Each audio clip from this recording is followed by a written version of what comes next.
he had one of the biggest hits for 2018 and he's back at it for 2019. Tessellated, what going, brother? Yes, sir, bro. You good? Yeah, man, big up yourself, man. You had one of the biggest hits of 2018 and it literally catapulted you into limelight, and we can only imagine how life-changing that would have been. Definitely, Pine and Ginger was a great stepping stone for me to get into the industry, really, because before that, man, just at home building beats on computer and thing, and that really launched me into a new world where a lot of new opportunities came to the table. I got to interact with a lot of new people, and a lot more people were taking notice too of what's been going on.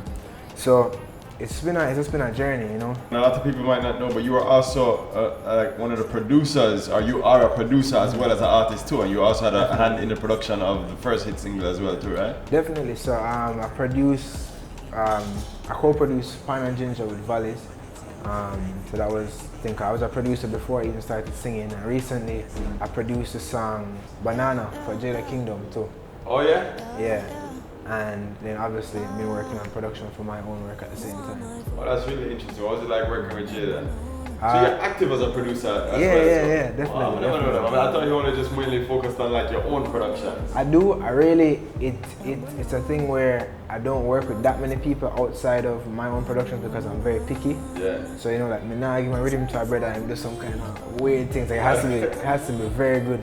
So Jada, it was cool. Like we worked really well.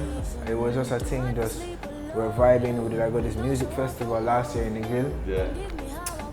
With our next brethren, and just in the car, some rhythm I play, then you should just write up a vibe. So it was a nice experience. It was a very natural workflow. That's a good one. And I heard that you learned some jazz today. You see me with the red bones right now, so I have to learn some jazz. Jazz, talk to me about the new single. It's actually called I learned some jazz today. Literally. Yeah. So the new single I learned some jazz today. It's actually a new old single, right? What that mean?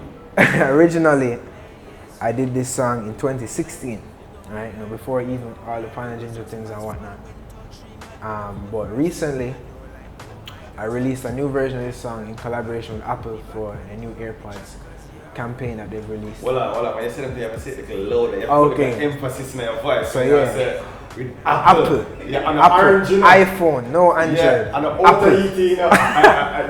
Apple. The big A. Yeah. Big up the guy Steve Jobs. You already know. Rest in peace. Yeah. But so that's been crazy. Like that don't even fully sink in on a level, cause. No pun intended. Sink. Yeah. But basically, they had reached out and showed interest in working together. They've been interested in the music and they liked the vibes that were going on. And so the track is synced to every one of the what's it called again? The AirPods. The AirPods, right? So basically, how it is, it's really so they released a campaign called Bounce, right, where they did basically a short film for the new AirPods, so showcasing how the AirPods make you feel. Because Apple kind of focuses on feeling rather than the product. They're not gonna say, oh, it's this loud, it has this. They're showing how it makes you feel. So it's a really interesting video. If anybody hasn't seen it, you can look it up. Just look up AirPods Bounce on YouTube. It's about a guy going about his life, but how the things are making him feel. The man start all kind of craziness, backflipping off of buildings and this and that and that. So right now, all that's running on all forms of television. Wow. So all across the US and thing, and even in Jamaica, people see it. I actually haven't seen it because I don't watch TV like that, so I haven't seen it on TV. But during like Women's World Cup and like after news at the night and seeing NBA, them kind of things that it plays all the time. So it's just getting that exposure to an even more massive audience is just insane. The first time I heard the new track, I learned some jazz today. One of the things that really struck me about the song is that production is just crazy. It's like art. It really is literally like a piece of. I felt like I was experiencing art as opposed to just listening to a song. Like the production is a really interesting, dynamics. What made you decide to go there with it? Bless.